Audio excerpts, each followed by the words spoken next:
Hip, hip, hip to the United States of America. Hip, hip, hip to Donald Trump. Hip, hip, hip to the congressional men. Hip, hip, hip to these able men and women that make this happen. My people, this very video that I'm about to watch is very controversial. So, by the end of this video, you will see why a lot of people are reacting aggressively to this video. Because Nigeria have finally bowed to the pressure of America by allowing the USA military to join a teamwork with the Nigeria military to make sure they eradicate the terrorists in the north. So I don't want to take much of your time because this video is so powerful that I don't want you to miss for anything. So sit and comport yourself.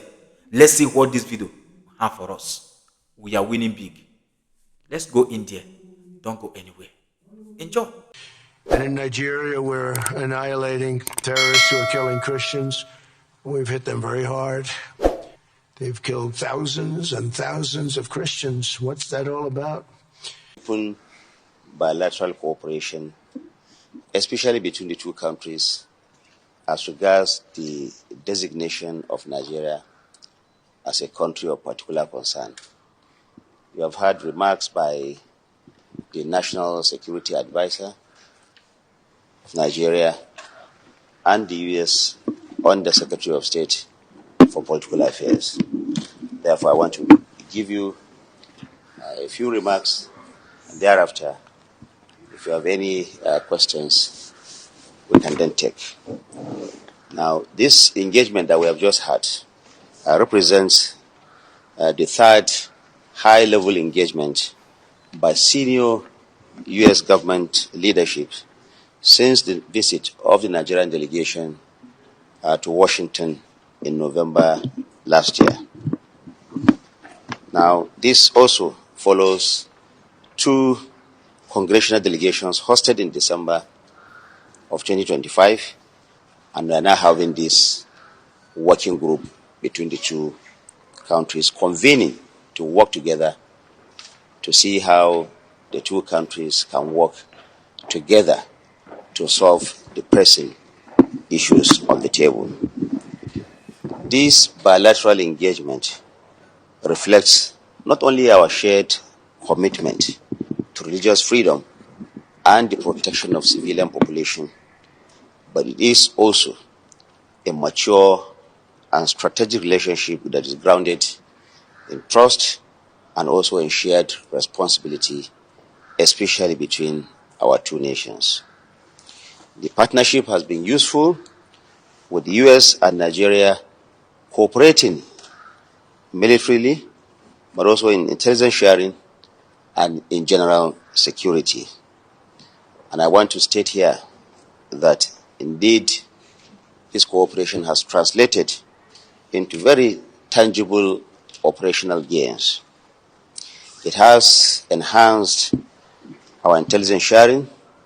It has also brought about closer coordination between the United States of America, AFRICOM, and Nigeria's military. Of course, this is across all sectors, as you have heard from the National Security Advisor. The U.S., as we also heard, has committed to timely delivery of outstanding military equipment, such as drones, helicopters, platforms, spare parts, and also will provide associated support system that Nigeria has procured over the past 5 years.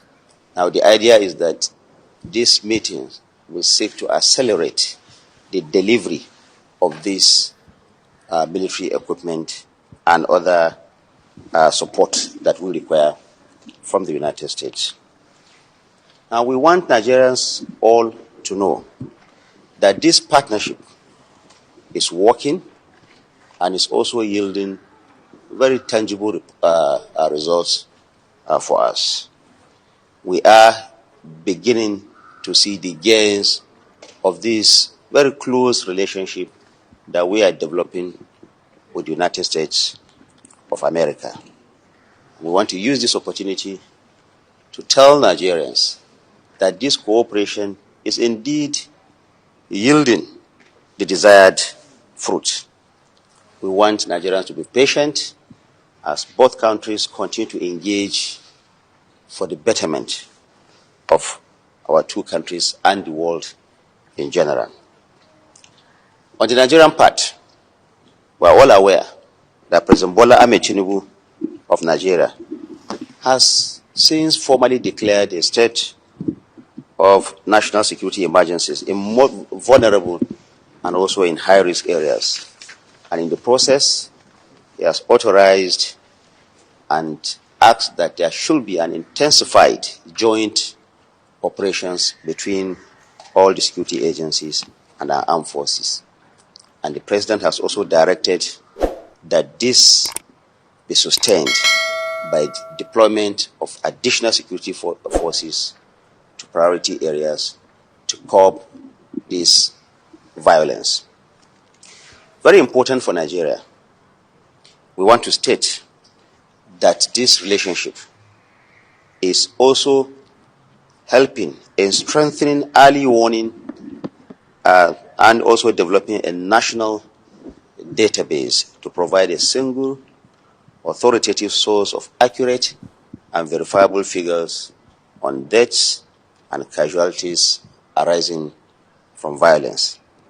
Of course, this will also strengthen evidence-based decision-making, accountability, and effective security responses. Now, in the past, we have not been able to have very coordinated database where truths and facts relating to those who have been affected by this violence is properly recorded. Now, this cooperation is helping us to ensure that we have this database that will help us in knowing exactly who are those that have been injured, exactly who are those that have been killed, and this in turn will help the Nigerian government to take informed decision on how to curb this violence going forward. I also want to state that the Federal Ministry of Justice of Nigeria, Department of State Services, the police, and all other security agencies are working assiduously together to investigate and to prosecute terrorism cases. Our aim here is to ensure that violence is not only met by force, but there's also in the process justice and accountability so that all can see what is happening. Now, in a nutshell, let me restate that this indeed, the cooperation between of what we are seeing between the United States of America and Nigeria is helping us to forge better partnership so that we can have a more secured and prosperous Nigeria. We recognize the fact that the United States are our friends and we have been cooperating with them over the years, and Nigerian government will continue to work with them and other international partners. The aim is to ultimately see that terrorism and violent extremism is defeated and taken out of our soil. Thank you very much. We are working continuously with our U.S. partners.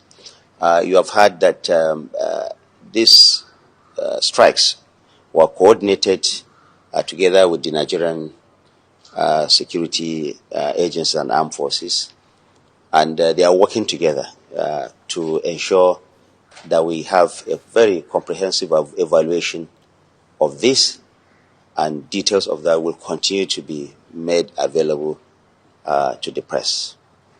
Thank you. In the Middle Belt has attracted widespread condemnation, both locally and internationally. The government and the people of Nigeria condemn these attacks in the strongest possible terms. These attacks have led to mass killings and abduction of civilians. We find this unacceptable, and we condemn it. We have the opportunity offered by the United States, our partner, to help us, to deepen their partnership with us, to address the challenges and find a lasting solution to the problems and restore peace in the affected communities. And we are taking advantage of this offer to ensure that the vulnerable communities in Nigeria are well protected. What we are having here today is the first joint working group of the United States and Nigeria on how to address the challenges of mass killing and adoption of innocent civilians in our vulnerable communities. So thank you. Thank you. As you have heard Of from course, the IG, the police will also both the benefit defense from, and the police are going yes, to benefit everybody, from all this types of our partnership. security agencies. Yeah. Thank you very much. Nnamdi Kanu was wrongly jailed. Seriously. His rights and everything was flagrantly disobeyed. The man who was so ebullient, who was so happy to go and kidnap Nnamdi Kanu from Kenya, is now facing the same thing that he accused Nnamdi Kanu of. Can you imagine? Can you just imagine this poetic irony in life? You can see, whatever you sow, you reap. If somebody had told Malami that you go through this thing one day, he wouldn't have believed it.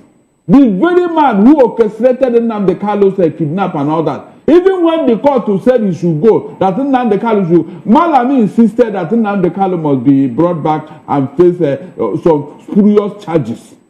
The same thing EFCC did to them. When he left the court, they arrested him on the court immediately and took him back to prison.